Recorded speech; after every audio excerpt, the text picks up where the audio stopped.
রাষ্ট্রপতির সাথে সিএসসির সাক্ষাৎ আজ, তফসিল ঘোষণা আজ নয়তো কাল, বিচার বিভাগের সহযোগিতা কামনা।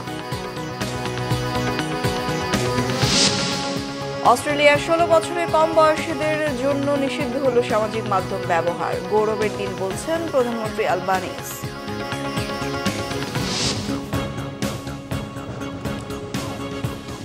দেখছিলেন ক্রাউন সিমেন্ট সংবাদ শিরোনাম, এবার বিস্তারিত। বঙ্গভবনে রাষ্ট্রপতি মোহাম্মদ শাহাবুদ্দিনের সঙ্গে আজ সাক্ষাৎ করবেন প্রধান নির্বাচন কমিশনার এএমএম নাসির উদ্দিন।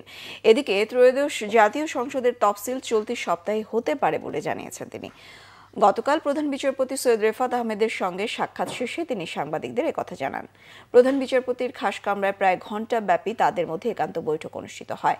সাক্ষাতের বিষয়ে সিইসি বলেন, ইলেকটোরাল ইনকোয়ারি কমিটির যে ডিপ্লয়মেন্ট আছে সে ব্যাপারে যথাযথ ব্যবস্থা তারা নিচ্ছেন এবং নেবেন, কোনো অসুবিধা হবে না বলে আশ্বস্ত করেছেন প্রধান বিচারপতি। নির্বাচনে বিচার বিভাগের সহযোগিতা চেয়েছেন সিইসি, বলেন দেশ নির্বাচনের ট্রেনে উঠে গেছে। উনার তো চাকরি আর বেশি দিন নাই, তো এই মাসে উনিও চলে যাবেন। উই হ্যাভ ওয়ার্ক টুগেদার, একসাথে কাজ করেছি। ফেয়ারওয়েল কলটা করতে আসলাম ওনার সাথে। ইলেকট্রাল ইনকোয়ারি কমিটির যাতে ওনারা যেটা ডেপ্লয় করবেন আমাদের শিডিউল ঘোষণার সাথে সাথে, এই কাজটা যাতে ত্বরান্বিত করেন উনি, সেটা ওনাকে একটু রিকোয়েস্ট করেছি।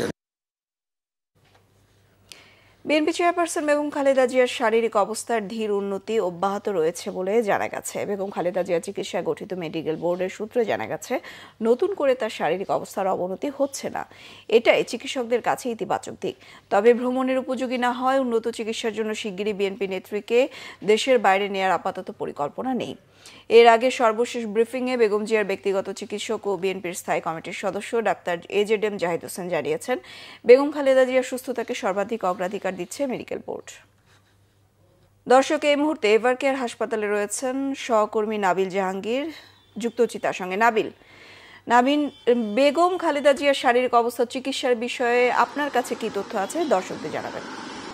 বিপাশা, আপনি আসলে যেমনটা বলছিলেন, বেগম জিয়ার যে শারীরিক অবস্থা সেটি আসলে কিছু কিছু উন্নতি হলো, তার সামগ্রিক যে অবস্থা সেটি আসলে অনেকটাই অপরিবর্তিত রয়েছে। এবং আমরা আসলে যেটা জানতে পেরেছি, ওনার বিদেশে যাওয়ার যে প্রস্তুতি ছিল সেটিও কিন্তু এই মুহূর্তে আসলে স্থগিত রাখা হয়েছে, কারণ দীর্ঘ প্লেন যাত্রার মতো যে শারীরিক অবস্থা সেটি আসলে তার এই মুহূর্তে নেই। এবং ওনার অনেকগুলো শারীরিক জটিলতা নিয়ে উনি এবারকার ভর্তি হয়েছিলেন এবং 27 তারিখ থেকে তিনি ক্রিটিক্যাল ইউনিটে চিকিৎসাধীন রয়েছেন। তার মধ্যে তার কিডনি, হৃদরোগ এবং লিভারের সমস্যা ছিল। তার মধ্যে কিছু কিছু ক্ষেত্রে আসলে কিছুটা উন্নতি হলো। সামগ্রিক যে অবস্থা সেটি আসলে তেমন কোনো পরিবর্তন হয়নি, অর্থাৎ অপরিবর্তিত আছে। এবং আমরা যেটি দেখেছি যে দেশ বিদেশের মেডিকেল বোর্ডের সাহায্যে তার আসলে চিকিৎসা চলছে। এবং ইউকে থেকে একজন ডাক্তার এসছেন, রিচার্ড বেলি। এছাড়াও চীন থেকে 2টি মেডিকেল টিম এসছে। এবং এছাড়াও কিন্তু যুক্তরাষ্ট্র থেকেও কিন্তু অনলাইনে যুক্ত হয়ে ডাক্তাররা পরামর্শ দিচ্ছেন এবং এই মেডিকেল বোর্ডের পরামর্শে কিন্তু আসলে তার চিকিৎসা চলছে। এবং তার মেডিকেল বোর্ডের সদস্যরা যেটি আসলে জানিয়েছেন যে বাংলাদেশে এই মুহূর্তে যে চিকিৎসা দেওয়া হচ্ছে সেটি আসলে বিশ্বমানেরই চিকিৎসা। এবং বিদেশে যাওয়ার যদি পরিস্থিতি ওইরকম ওনার শারীরিক অবস্থার উন্নতি হয় তখন হয়তো ওনারা বিদেশে নেওয়ার সিদ্ধান্ত নেবেন, কিন্তু এই মুহূর্তে তার চিকিৎসা দেশেই হচ্ছে। এবং আমরা কিন্তু দেখছি যে জুবাইদা রহমান এবং তারেক রহমানও কিন্তু আসলে সার্বক্ষণিক এই চিকিৎসার যে খোঁজ খবর তদারকি সেটি করছেন। বিপাশা। নাবিল, ধন্যবাদ আপনাকে। দর্শক, এভারকেয়ার হাসপাতালের সামনে থেকে যুক্ত হয়েছিলেন সহকর্মী নাবিল জাহাঙ্গীর। পক্ষে বিপক্ষে আলোচনার সুফল নিয়ে অনিশ্চয়তার মধ্যে অস্ট্রেলিয়া কার্যকর হয়েছে 16 বছরের কম বয়সীদের জন্য সামাজিক মাধ্যমে নিষেধাজ্ঞা কার্যক্রম। উচ্ছ্বসিত প্রতিক্রিয়া একে গৌরবের দিন বলেছেন অস্ট্রেলিয়ার প্রধানমন্ত্রী অ্যান্থনি আলবানিজ। গত কয়েক মাসের প্রস্তুতি আর সচেতনতা কার্যক্রমের পথ বেয়ে 10 ডিসেম্বর থেকে বিশ্বের একমাত্র দেশ হিসেবে সামাজিক মাধ্যমে এই নিষেধাজ্ঞা কার্যকর করল অস্ট্রেলিয়া।